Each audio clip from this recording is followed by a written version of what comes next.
So now that I've finished working with 6H on top of the candy, and I have blended out or kind of smoothed out some of the texture that was showing due to the soft application of 4B, my last step is to look at shadows.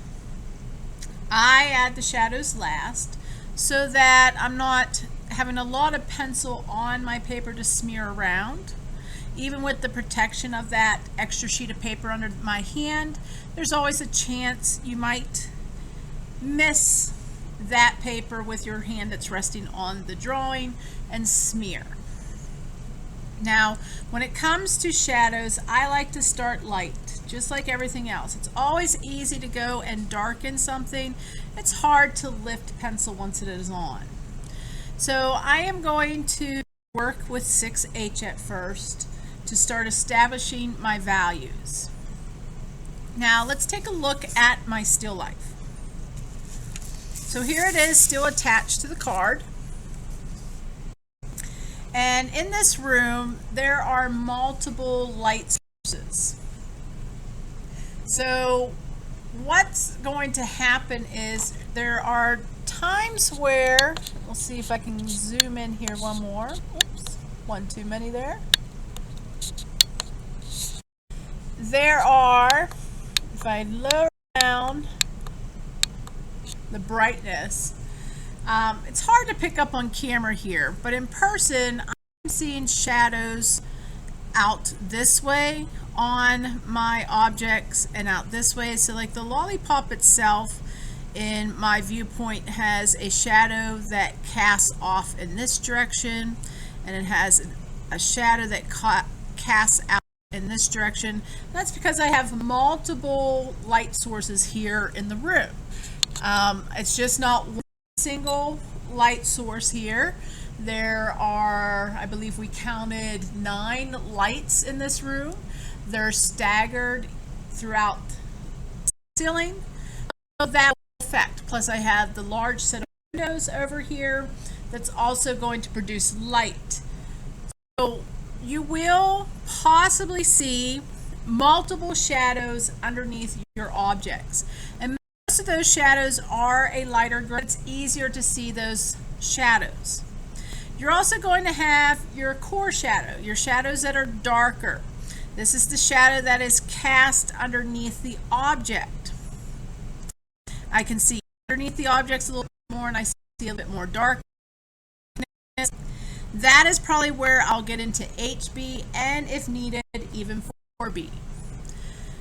Some candies, like our wrappers that are translucent, you could possibly have an area of either reflected light or light shining through the paper product. So again, I don't think the camera is going to pick up on it. I'll try zooming in on it here, but I think that's as close as it's going to get and as sharp as this camera is going to allow me. So you can't really see, but in this area of the shadow that this shade is casting, there's actually a little bit of a light area in there from the light shining through the clear part or reflecting off the yellow part here of the wrapper. So those are little details I want to observe. So shadow just isn't a single solid one value darkness underneath our objects. Shadows can have just as much detail in them as our items. Now when we start creating our shadows, as I said, I start with 6H, and I'm not going to outline them. So let me get my candy still life into position. What I'm going to do is I'm going to use the circular shading technique to outline them. And what I mean by that is I'm going to go with a light pressure with my 6H. So I'm starting back here. I see a shadow right by the Rolo that moves away from it, shows that curved top, and I'm using the circular shading technique to outline that shadow.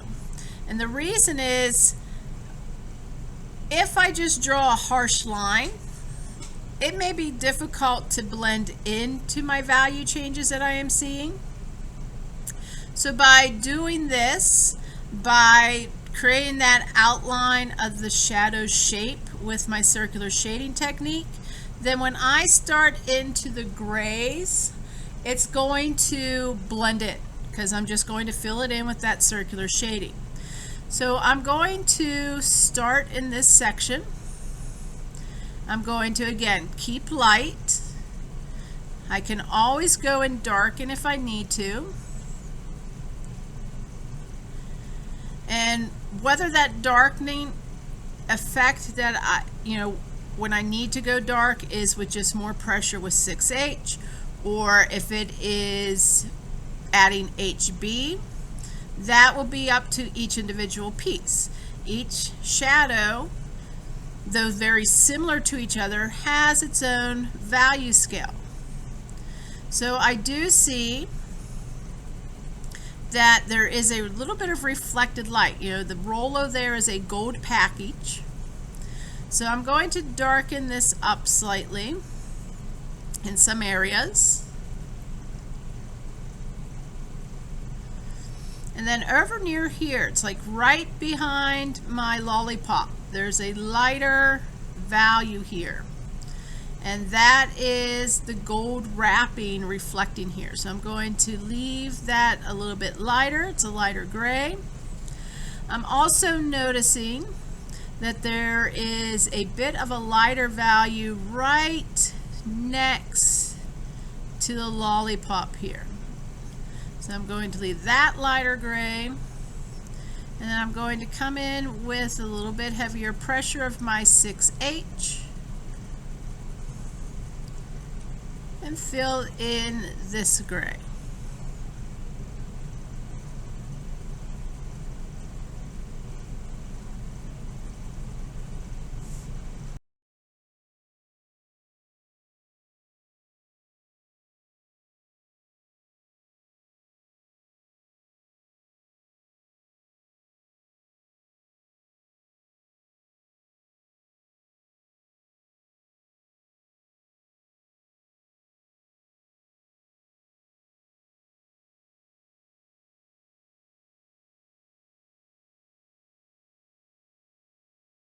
So that's one section of my shadow started. I also noticed that attached to the lollipop there is another section of gray that comes out this way.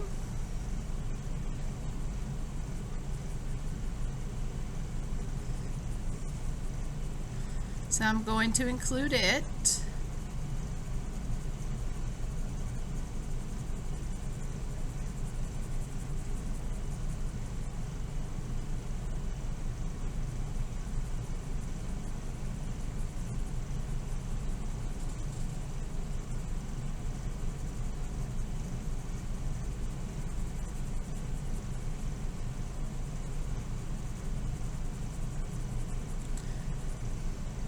And I'm going to let it fade from this slightly darker value that I'm creating with my 6H into a lighter gray value, because as it gets closer to the lollipop, it is actually fading into a lighter value.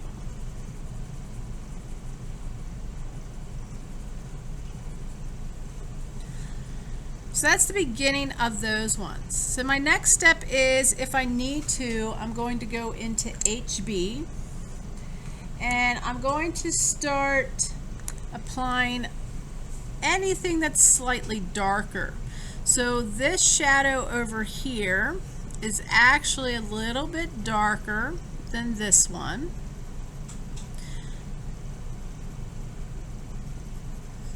So again, I'm using my full range of pencil values anytime I'm shading. Yes, each pencil has its specialty for what it's best used for. H pencils, of course, for those very light values. HB does a great deal of amount of work for a lot of your medium, getting slightly darker. But remember, it can also reach very light values. So if I need it to reach those light values, then I'm going to use it. So I'm going to in with easy pressure here. Again, just starting to darken up my shadow. I'm observing where there seems to be a little bit of light reflection off the objects that just slightly illuminate the shadows I am seeing, and applying those areas of lightness.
Now, anytime I go to get into those darker values that are underneath the objects, I do start with HB.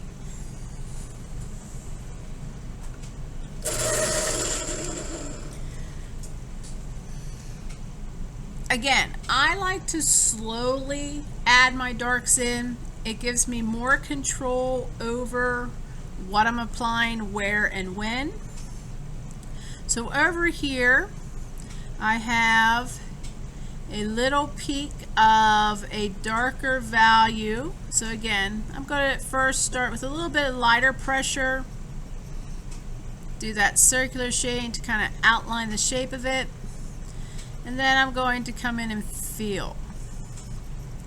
Now you'll notice when we're on these final stages, you're going to have times where you are constantly switching between pencils, and you know, that is an advantage. Use the pencils that will give you the best value you need in a certain area. So once I have this here, it is going to need to go a little bit darker. So I'm going to come in with a little bit of my 4B pencil. And I'm going to add just a little bit more darkness to it to, one, help the shadow really appear, and two, to also show a little bit more difference on this edge. Now, here is where sometimes we have to over exaggerate what we're seeing. As I am working on shadows, if a value I'm putting in underneath or near my objects is matching any of the values that are already on it, I had to adjust something. Whether that is I had to go in and darken my object or darken my shadow, that's what I'm going to do. I'm not going to try to erase to lighten because I'll end up smearing a lot of graphite everywhere, but it is easier to darken. That's why I always stay slightly lighter when working with pencil. So it is easier to adjust things so that my shadow goes slightly darker than it is to try to lighten the object near it. So now that I have that on, that darkness, I'm going to come in and adjust a little bit more of my lighter gray values that are out here. They can go slightly darker near this outer edge. And then again, they fade and get a little bit lighter in value as I get closer to my objects. So that is the process. It will take a little bit of time to do your shadows, but the nice thing is it is a lot of sudden value changes. You have a few areas in which you might notice some values slowly changing or gradually changing from one to the other, but you'll notice that it does involve a lot more of the lighter values than the darker values, and they are usually quite sudden. Just take your time. This is the final stage of your project, so you do not want to rush through this, because the shadows are just as important as the objects themselves. So that's what I'm going to work on to finish this up, is applying my shadows to my objects.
So there are the values I am observing in my shadows.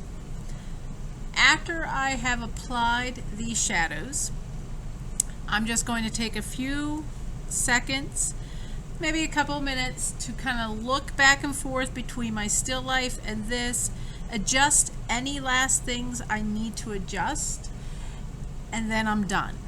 My last step is to sign my artwork. You want to sign it somewhere close to your candy drawing. That way, if we need to trim up any other white paper around this drawing, we can do so without cutting off your signature. Now remember, on the front, it's your artist's signature. You have a wide variety for that. You can print your name, you can use cursive, it could be first name, it could be last name, it could be first and last name, it could be initials. That is up to you. On the back of your artwork, you'll have your full name and period number for me to identify whose project is whose for grading. So once you finish your values on your shadows, double check everything. I do see a couple of areas where I think I had to adjust my values underneath my Smarty. And over here where the twist is, I see a little bit more dark gray there that I need to bring out. So I have a couple of little adjustments to do in my shadows, and then I think I'm done. Once this is complete, you're going to take a photo of this and submit it to Canvas. You're also going to take a photo of your still life, your candy objects, submit it with this project, so I have them to compare. And you're also going to turn this into me in person. I ask that you get a sheet of the sketch paper that we've used before. Place over the top of this so no smudging or smearing will occur, and hand it in to me. So that finishes up our still life drawing using 6H, HB, and 4B pencils.